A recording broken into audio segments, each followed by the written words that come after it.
Amid growing pressure on the South Korean television industry from rising production costs, fierce competition with streaming platforms, and financial uncertainty, JTBC is turning to a solution that may seem old-fashioned but could create a surprisingly fresh impact, reopening its own drama library. Instead of waiting for new projects facing production delays, the broadcaster is bringing previously aired dramas back to television. Among the most notable titles is Joseon Matchmaking Agency, Flower Crew, which originally aired in 2019 and starred Kim Min-jae, Gong Seung-yeon, and Seo Ji-hoon. According to the new schedule, Flower Crew will begin airing on August 22, following the weekend drama Apartment. This is more than simply a way to fill an empty programming slot. As financial difficulties contribute to delays in producing new content, JTBC is turning its drama library into an immediately available resource. The most intriguing aspect of Flower Crew today is its cast. From the perspective of 2019, the drama featured young actors still searching for their place in the entertainment industry.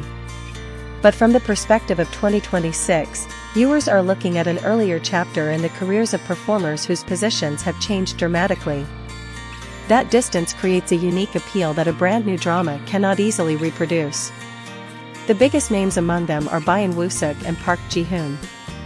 Both have now become familiar faces to audiences, but in Flower Crew, they were still at relatively early stages of their careers. As a result, this rebroadcast can be viewed as a journey into the past, allowing viewers to observe the early steps of stars before they reached their current status. Byeon Woo-seok plays Do-jun, Hanyang's top informant and a carefree member of the matchmaking crew. He enjoys drinking, dancing, and living freely. The character creates an interesting contrast with the roles that later helped Byeon Woo-seok gain widespread recognition. That difference could become one of the reasons audiences are curious to see a younger version of the actor. Park Ji-hoon plays Go Young-soo, the youngest member of Flower Crew. The character is charming, fashion-conscious, and known for his distinctive style. Seeing Park Ji-hoon during his early acting years gives the drama another layer of value beyond its original storyline. It allows viewers to look back at a young performer gradually establishing his identity on screen. In terms of its story, Flower Crew revolves around Joseon's most elite matchmaking agency. The drama centers on a king's first love and his efforts to protect the woman he loves. Combining romantic comedy, love, court intrigue, and the Joseon setting, the series creates a world that is both entertaining and visually distinctive. However, the drama's value in 2026 is no longer limited to its original romantic storyline. The series now resembles a snapshot of the growth of a generation of Korean actors. Performers who were once newcomers have become prominent figures. Consequently, viewers may interpret familiar scenes through an entirely different lens. JTBC itself has described Flower Crew as a drama jewel box, emphasizing its intention to bring the series back to fill weekend nights. The broadcaster particularly highlights the appeal of seeing actors who have now grown into established stars in their fresh-faced early days. In this sense, JTBC is turning the age of the drama into an advantage rather than a weakness. After Flower Crew, JTBC will bring another title from its past to television. Fly, Butterfly, starring Kim Hyang-jae and Choi Daniel, is scheduled to begin airing on September 19.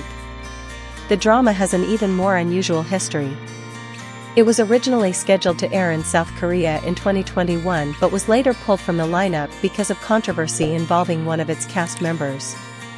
The drama was eventually broadcast in Taiwan instead. 5 years after its original domestic broadcast plans, Fly, Butterfly is finally preparing to reach South Korean television audiences. Set in a hair salon, the drama follows people who know how to love themselves as well as those who are still learning how to do so. Compared with Flower Crew, the series offers a different kind of attraction, curiosity surrounding a drama that remained on the sidelines for years. The two titles demonstrate that an old drama library can serve a purpose far beyond emergency programming. Flower Crew possesses nostalgic value and the appeal of watching actors' career journeys, while Fly, Butterfly carries the intrigue of a production delayed for years. Both can generate new conversations even though their stories were created long ago. JTBC's decision also reflects a broader reality in today's television market. As production expenses rise, competition for viewers becomes more intense, and new projects face greater financial risks. A drama library is no longer merely an archive. It can become a strategic asset, a reserve of ready-made programming, and a tool for maintaining a connection with audiences. The most fascinating part is that viewers in 2026 will not watch Flower Crew in the same way audiences did in 2019. They will see Byeon Woo-seok before he became a major star, Park Ji-hoon during his early years, and the beginnings of careers whose later chapters are already known. Present-day knowledge changes the way the past is perceived. Therefore, JTBC's decision to reopen its drama library may not simply signal a shortage of new programming. It could also represent an experiment in revaluing existing content. An old drama can feel new when its actors, market, and audience have changed. While JTBC is attempting to fill the gaps of the present, stories from its past may have the opportunity to begin an entirely new life.